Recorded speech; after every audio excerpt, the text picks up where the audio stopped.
समय तहसील मुख्यालय यानी कि कासमाबाद में सुभाषवाद नेताओं की उपस्थिति हुई। जातीय जनगणना को लेकर आज ज्ञापन सौंपे, आइए बात करते हैं। स्वागत है। बहुत बहुत धन्यवाद आपको और आपके चैनल को। आज किस तरह से क्या यहाँ तहसील में कैसा कार्यक्रम था? ये तहसील में हम लोग माननीय उपजिलाधिकारी महोदय को ज्ञापन देने के लिए, ज्ञापन के रूप में धन्यवाद पत्र देने के लिए हम लोग यहाँ सुहेलदेव भारतीय समाज पार्टी के सभी इस तहसील में निवास करने वाले पदाधिकारी उपस्थित हुए।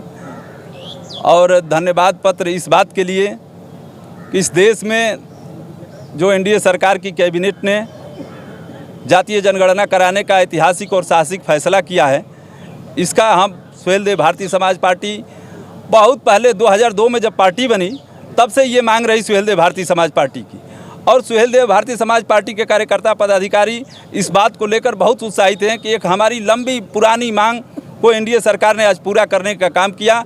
और इससे सुहेलदेव भारतीय समाज पार्टी के नेताओं और कार्यकर्ताओं में एक उम्मीद जगी है और उनको ये विश्वास हुआ है कि माननीय ओम प्रकाश राजभर जी की जो नीतियाँ हैं, जो उनके एजेंडे हैं, उस पर आज नहीं कल अमल होना है और वो देश में लागू होकर रहेगा। इसलिए हम लोग सुहेलदेव भारतीय समाज पार्टी के सभी कार्यकर्ता पदाधिकारी साथी उपस्थित होकर के यहाँ माननीय उपजिलाधिकारी महोदय को एक ज्ञापन दिए धन्यवाद पत्र के साथ, माननीय राष्ट्रीय अध्यक्ष जी के निर्देश पर, कि हम सभी लोग इस ऐतिहासिक और साहसिक फैसले का बहुत बहुत स्वागत और हार्दिक अभिनंदन करते हैं। क्या बताना चाहेंगे? चलिए इसी बीच सालिक यादव जी है, क्या बताना चाहेंगे? सबसे पहले मैं आपके चैनल को धन्यवाद देता हूं।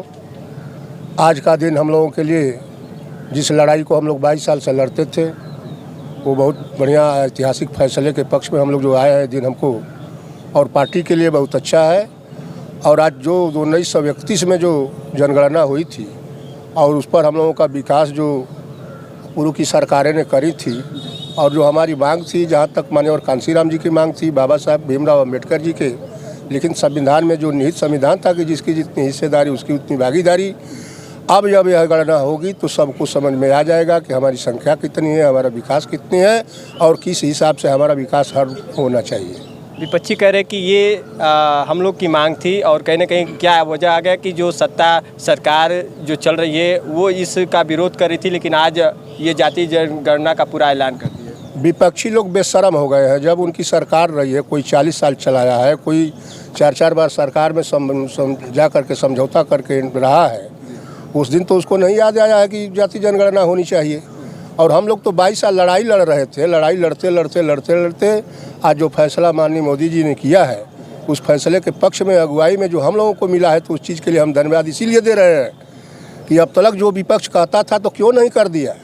आज माननीय ओम प्रकाश राजभर की लड़ाई में जब हम यहाँ तक पहुँचे हैं तो वो अपना भजाने के लिए बोल रहे हैं कि हमारे दबाव में आकर उन्होंने किया है। आपकी सरकार थी तो बिना दबाव के थे, क्यों नहीं कर दिए? तो विपक्ष का काम है अपना भाई, ये लोग अब क्या कहें, बात बाद में बताएंगे। जैसे बिहार चुनाव का जो तैयारी चल रहा है उसको लेकर फिर ये जातीय जनगणना जो कि इससे पहले बिहार में हुआ, अब इस समय पूर्वांचल की तरफ करने। अच्छा, जो बिहार में हुआ, चाहे गलत हुआ या सही हुआ, कम से कम कुछ तो हुआ। माननीय नीतीश जी की अगुवाई में जो बिहार में जातिवार जनगणना हुई, चाहे गलत हुई या सही हुई, कुछ तो कदम उठाया गया। ये लोग क्या किए अपनी सरकारों में, इससे पहले जब मोदी जी से पहले लोग थे, जो आज कह रहे हैं कि हमारे दबाव में आकर के और सरकार ने जातिवार जनगणना कराई है, तो ये लोग क्या किए, क्या कर रहे थे? अभी तो देखिए ना 27%। और एक हमारा साथी कह रहा था कि अब तो जब संख्या समझ में आएगी तब न 1585 की लड़ाई होगी कि 595 की लड़ाई होगी कि क्या लड़ाई होगी। पहले आ जाए, हर चीज़ हो जाए, तो इसके बाद लड़ाई और आगे लड़ी जाएगी। हमारे नेता लड़ने वाले हैं, लड़ाकू जात के हैं, डराकू वाले नहीं हैं। और हमारे संघर्षशील जितने नेता हैं सब के सब उनके साथ हैं और कंधे से कंधे मिला करके हम लोग एनडीए साथ की सरकार में आगे बढ़कर चढ़ कर हिस्सा भी लेंगे। चलिए, बहुत बहुत धन्यवाद खास जानकारी के लिए।